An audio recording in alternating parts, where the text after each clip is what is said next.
So over to the Imagnifer, our way, and from me, Atque Wale. Well, thank you. Good morning, ladies and gentlemen. Can you hear me? Good, thank you. The soldiers you see in front of you are a mixture of legionary and auxiliary soldiers, dressed in the equipment in use in the second half of the 1st century AD.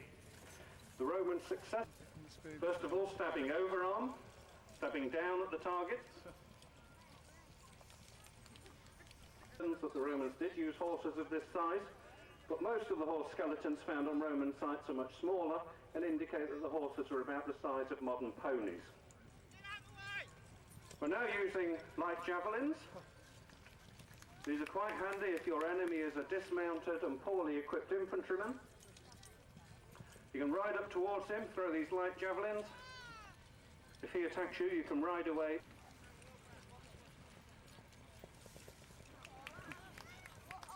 They get a good cut on them, aren't they? Like sharper swords.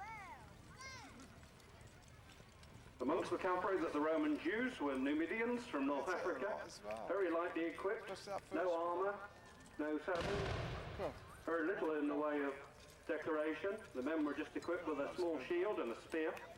And at the other end of the scale, out in volunteer, I stress that. Oh, they're doing strong ones. In fact, we normally have a waiting list of people wanting to do this, so they don't put their own names on it. The advantage of the man on horse is momentum. The shock impact of a man on a horse, heavy, fast, coming down at speed. If the infantry can hold their ground, can keep their discipline, and get past the lance points, and bring the cavalry to a halt, then they can get past the point and attack both the rider and the horse. So the regiment is ala, which means wing, and they were called that because they were positioned on the wings of the army to protect the flanks of the army from enemy cavalry, and also so they were well positioned to launch a counter-attack if the enemy started to make a run for it, and they could often turn a retreat into a rout. Legionaries would march forward carrying their pila, so they could throw them, but we can't throw those for, I hope, obvious reasons. That column going to a line.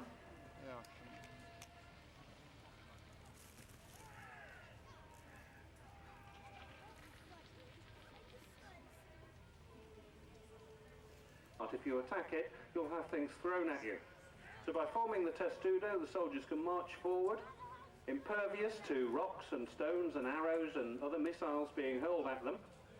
Engineers can march inside the testudo carrying pickaxes and crowbars, and when they get to the gates, those engineers can come forward and start to hack away at the hinges, break them open, bring the gates down, and then the soldiers who are in the testudo can come out and charge in.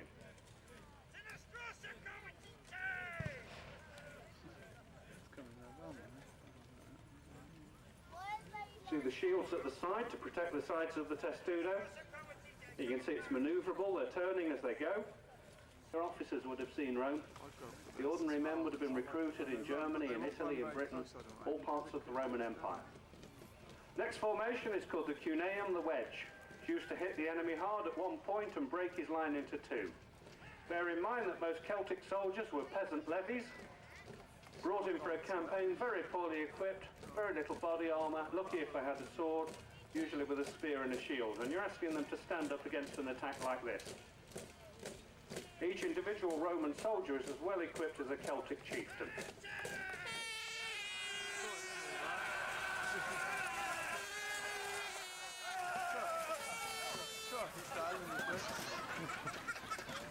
And if only the Celts had had English heritage green tape barriers, history would have been different.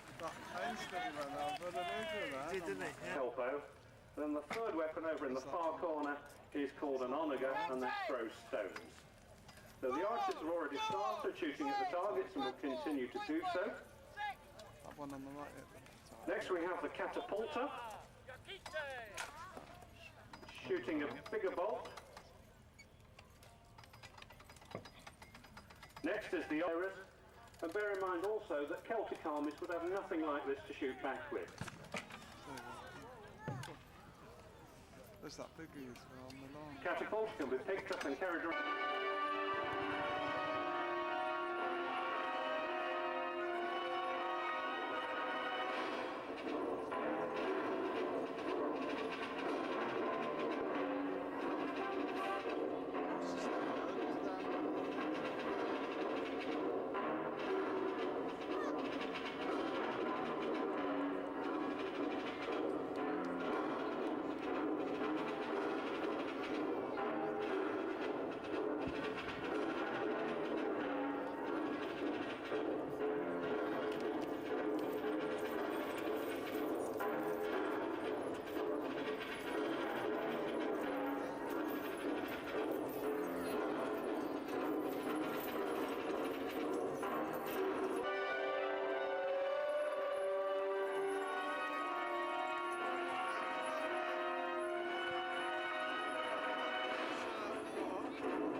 Countrymen, citizens, senators, slaves. Imagine that we do not sit here on grassy banks and picnic rugs, but we do in fact sit in the tiered seating of an amphitheatre 2,000 years ago. Imagine that the ruined walls of Kirby Hall behind me are not decayed and broken, but are in fact the walls of the Colosseum itself, adorned with marble and bedecked with golden statues. Look around at the people next to you. Look at their modern clothes, and instead imagine them wearing toga and tunic, their faces wild with excitement at the show to come. And then, look at me, Astinax of the ancient world, finest theatrical entrepreneur this side of the river Styx. I'm about to bring you a show guaranteed to bring the house down quicker than Mount Vesuvius at Pompeii. I like you, audience, already. I'm about to bring you Roman entertainment. We want to see gladiators, don't we? Yeah. We want to see horse racing, don't we? Yeah. We want to see chariots wheel to wheel. Yeah. Then, ladies and gentlemen, let the games begin! I have my gladiators in front of you! A round of applause for my gladiators! Then begin! In they go at each other. They're going hard with those shields. I told you they would use them as a weapon. Come on, ladies and gentlemen. Cheer now. This man is a blue, and this man I see has also got a piece of red fabric tied around him. So we have a red here, ladies and gentlemen. Who is fighting for the red? I can't hear you, Rich. Who is fighting for the Rusati? In they go, harder again against each other. One of them fighting here and against each other, fighting hard, striking each other. Those swords are real. He's now. His arm goes up, ladies and gentlemen. He's wounded. And now, ladies and gentlemen, it is time for the audience to have a bit of participation. Now, I presume you are all familiar with the thumbs up and the thumbs down. You hold this man's life quite literally in your hands. So, ladies and gentlemen, what's it to be? Is it to be this? Or is it to be this? That's what you want, is it? You want that? Oh, do you want this? Do you want this? Do you want this? Do you want this? Or do you want that? Is that it? Do you want this or that? Done. You want that? Yeah. Right, let him go then. Oh yes, you can't change your mind now because current thinking. Go on! Strike him, man with the red. The man with the red shield fights for the Rusati. Who is cheering for the Reds? Oh, there we go. Oh, slash to the belly. The Rusati is wounded, but yet he does not give up. He fights on. Oh, some fancy shield work there by the Venetti there, striking in. Can you fight on, or do you? He gives up, ladies and gentlemen. His hand is in the air. So, what is it to be? Weapons in the ground or jugular? Jugular, I can't hear you. You sound like a bunch of... It's jugular, is it? Right. Death it is then. That's very important. They leave their helmets on at the time of the death. It's very important you see it on all the illustrations of dying gladiators, because the tragedy is the man you have just called for death for almost certainly was having dinner with this man this morning. They're both from the same gladiator troop. They may even have been friends, ladies and gentlemen. The blade goes into his neck. He slumps. He falls. He dies, ladies and gentlemen. Yeah, you're a sorry lot indeed.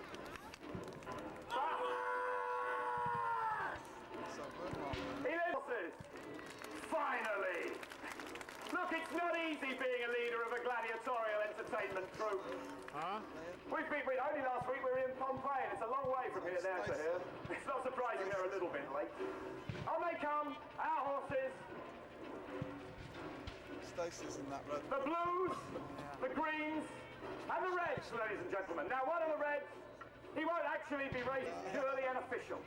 I know which one, you don't. Oh, yeah. So, ladies and gentlemen, horses, make your way forward. That other one, was that? Look at those fine creatures there. The horses aren't bad either. 3 laps. Are you ready, gentlemen? Are you ready? 3 laps at this then. On the count of 5. 5, 4, 3, 2, 1. Begin! Off they go, ladies and gentlemen. This is racing for real. They tear around the corners. Imagine now that we sit with 200,000 people standing with us. Oh, already the Nettie having problems there. I will just stand out of the way.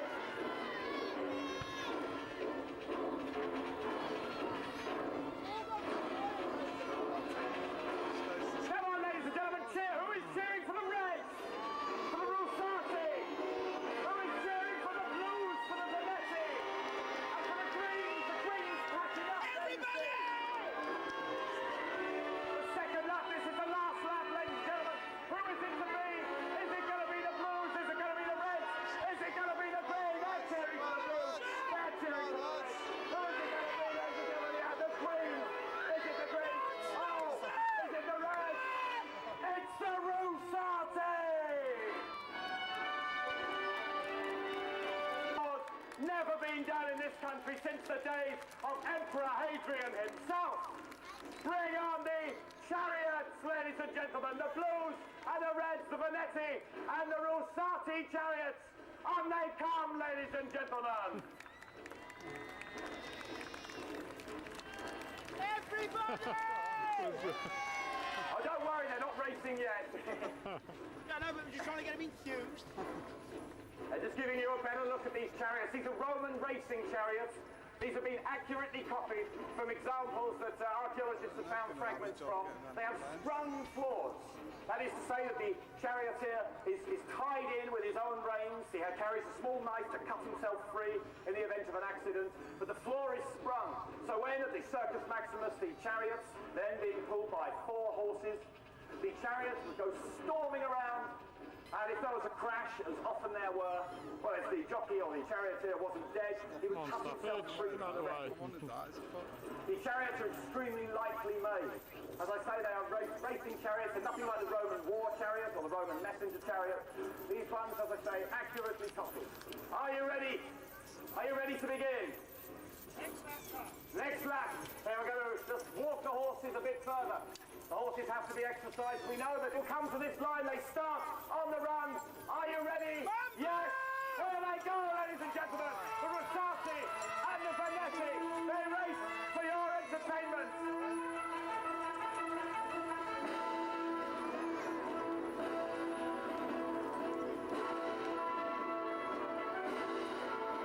Remember, ladies and gentlemen, cheer for the Blues or cheer for the Reds.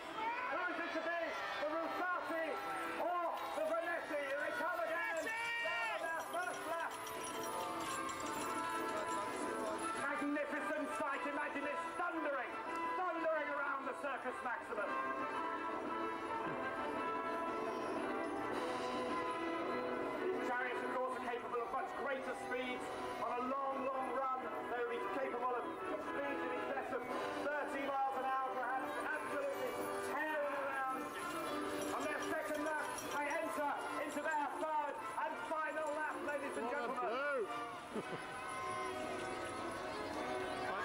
the winner.